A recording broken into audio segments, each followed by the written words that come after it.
সকাল বন্ধুরা, সকলে কেমন আছেন? আশা করব অনেক ভালো আছেন। আমি সুকৃতি। আমার একটা নতুন ভিডিওতে সকলকে জানাই অনেক অনেক ভালোবাসা, অভিনন্দন এবং শুভেচ্ছা।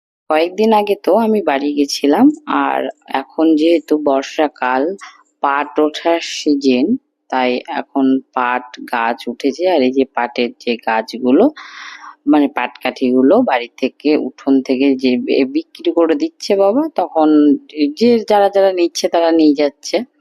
আর এদিকে দেখো ভাগ মানে পাটকাঠি তোলার সঙ্গে সঙ্গে ঝমঝমিয়ে বৃষ্টি চলে এলো। আর আমিও এই সময় বাড়ি আসবো বলে বেরিয়েছি। বাড়ি থেকে সোজা এসে একদম রান্নাঘরে ঢুকে গেছি। একটুকু দেরি করিনি, কেননা পরের দিন সকালবেলায় মায়ের টেস্ট আছে, সুগার টেস্ট, ব্লাড টেস্ট, নানা রকম টেস্ট আছে। তাই যত তাড়াতাড়ি পারবো রান্নাটা শেষ করব, আর রান্না করে মাকে খেতে দিয়ে দেবো। মাকে সঙ্গে করে নিয়ে এসেছি, কেননা মাকে ওই যে বললাম ডাক্তারের কাছে নিয়ে যাব, মায়ের শরীরটা ভালো নেই সেই জন্য। আর এদিকে আমি আজকে করব ফ্রাইড রাইস আর একটু চিলি পনির, কেননা আজকে শনিবার। আর শনিবারে যেহেতু আমরা নিরামিষ খাই, সেই জন্য সমস্ত কিছুই নিরামিষই করব। বাড়িতে যা যা সবজি ছিল সেই সব সবজি দিয়ে মোটামুটি কেটে বেছে নিলাম। আর দোকান থেকে আমি পনিরটা আসার সময় নিয়ে এসেছিলাম। পনিরটা বাড়িতে ছিল না, কারণ আমি অনেকদিন ছিলাম না, তার মধ্যে পনির এনে রেখে দিলে নষ্ট হয়ে যাবে, সেই জন্য আসার পথে পনিরটা নিয়ে আসলাম, যাতে আমার রান্নাটাও তাড়াতাড়ি হয়ে যায়। আর সকলকে বলবো যে আমার পাশে অবশ্যই থাকবেন, ভালো লাগলে অবশ্যই চ্যানেলটা সাবস্ক্রাইব করে দিয়ে পাশে থাকবেন। জানেন তো বন্ধুরা, যে বয়সে আমাদের বাবা মায়ের পাশে থাকা উচিত, আমরা কিন্তু সেই বয়সে বাবা মার পাশে থাকতে পারি না। কেননা ভবিষ্যতে বা বর্তমান বা অতীত বলুন, সবকিছু আমাদেরকে ঘেঁটে ঘ করে দেয়। এই বয়সে কোথায় বাবা মাকে বিশ্রাম দেব, সেটা না করে এই বয়সে এখনো পড়াশোনা করে যাচ্ছি। কেন? একটা চাকরির আশায়।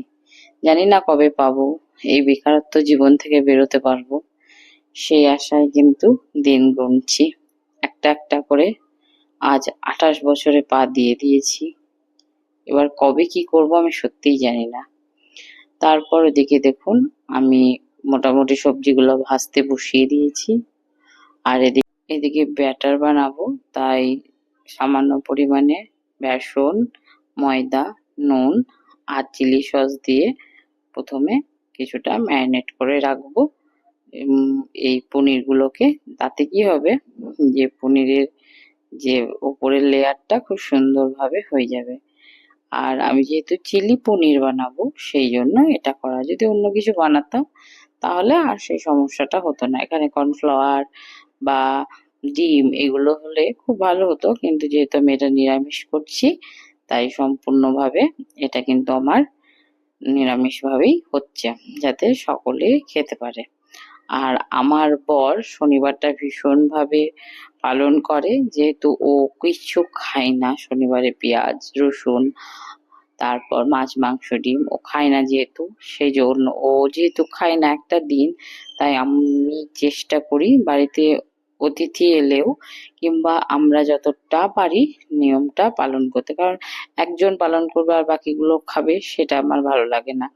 যেহেতু ও বাড়ির কর্মকর্তা, তাই ওকে আগে ভালো রাখাই হচ্ছে আমাদের কর্তব্য। মানে আমাদের বাড়ির যে গৃহিণী বা গৃহকর্ত্রী, তাদের কর্তব্য কর্তাকে বা গৃহকর্তাকে ভালো রাখা। এদিকে দেখো, আমি কিন্তু একদম ঝরঝরে ফ্রাইড রাইস বানিয়ে নিয়েছি। খুব একটা উপকরণ আমি কিচ্ছু দিই না, কেননা বেশি কিছু দিলে স্বাদ থাকে না। অল্প সামান্য কিছু দিলেই দেখবে বেশি খেতে ভালো লাগে এবং স্বাদও হয়। বলে না, অনেক কিছু থাকলেই তার মন বড় হয় না, সামান্য অল্পতেই তার মন বড় হলেই তৃপ্তি পাওয়া যায়, এরকম ব্যাপার হয়ে গেছে। এদিকে দেখো ফ্রাইড রাইসটা মোটামুটি আমার তৈরি হয়ে গেছে। অল্প চিনি দিয়েছি, কেননা মা খাবে, মায়ের যেহেতু সুগার হাই প্রেশার। আমার মাকে নিয়ে আমি ভীষণ চিন্তিত, জানেন তো বন্ধুরা। জানি না কি করবো আমি, নিজেও জানি না। আমার মাথাটা ভীষণভাবে নানা রকম টেনশন করে করে না মানে আর নিতে পারছি না। সেই জন্য যে কি হবে, কি করব, কিভাবে কি করব, এটা ভেবে ভেবেই পাগল হয়ে যাচ্ছি। যে এখনো কিছু করতে পারলাম না, বাবা মার দায়িত্ব আমি কিভাবে নিব। এইগুলোই আমি মনে মনে চিন্তা করি আর ভাবি যে ঈশ্বর কি কোনো দিকে পথ দেখাবে না। কোনোভাবেই এগিয়ে যেতে পারছি না জীবনে, চারিদিক থেকে সমস্ত কিছুতে মনে হচ্ছে নিজেকে আষ্টে পৃষ্ঠে বাধায় জড়িয়ে গেছি। জানি না কতদূর কি করতে পারবো, চেষ্টা করছি, এসএসসির জন্য প্রিপারেশন নিচ্ছি। তো এইভাবেই আমার জীবন এগিয়ে যাচ্ছে। এদিকে পরপর আমি রান্নারও প্রস্তুতি নিয়ে নিচ্ছি। এদিকে ক্যাপসিকাম গুলো ভেজে সমস্ত রকম সস দিয়ে ভালো করে নিলাম। ওদিকে পনিরটাও ভেজে এখন দিয়ে দেবো, সমস্ত কিছু মাখিয়ে নেবো, একদম শুকনো শুকনোই করবো যাতে ফ্রাইড রাইসের সঙ্গে খেতে ভালো লাগবে। আর এটা আমার ছেলেও খুব ভালোবাসে, সেই জন্য এবার ও যদি ঝাল না খেতে চায় সেই জন্য ওর জন্য তুলে রাখলাম। আমি এরকম করেই কিন্তু রান্না করি। আমার ছেলে যেহেতু ঝাল খেতে পছন্দ করে না বা পারে না খেতে, তাই আমি যেটা রান্না করি ওর জন্য আগে তুলে রাখি, তারপরে লঙ্কা বা কাঁচা লঙ্কা এগুলো দিই। কেননা কি দেখো ছোট বাচ্চাই তো, ওকে নিয়েই তো আমার সংসার, আমার সবকিছু। এবার ও যদি না খায় আমি খেতে পারি না। তাই মানে মাকে যখন আমি কোনো কিছু করি মায়ের জন্য, তখন মনে হয় যে না এটা তো আমার সন্তানের জন্য আমি করেছি, মাও একসময় আমাদের জন্য করেছে। তো সব মিলিয়েই এখন চলে যাচ্ছে এইভাবেই দিন। তারপর সকলকে রাত্রে খেতে দেবো, তাই বসে গেছি। আমার ছেলে কিন্তু আমাকে এদিক থেকে ভীষণ হেল্প করে, সমস্ত কিছু এনে দেয়। তারপরে ও নিজে নিজে ভাত টাত বাড়তে শিখে গেছে, ও বলবে মামায় দাও আমি করছি। এইভাবেই ছোট ছোট করে আমার দিনগুলো কেটে যাচ্ছে।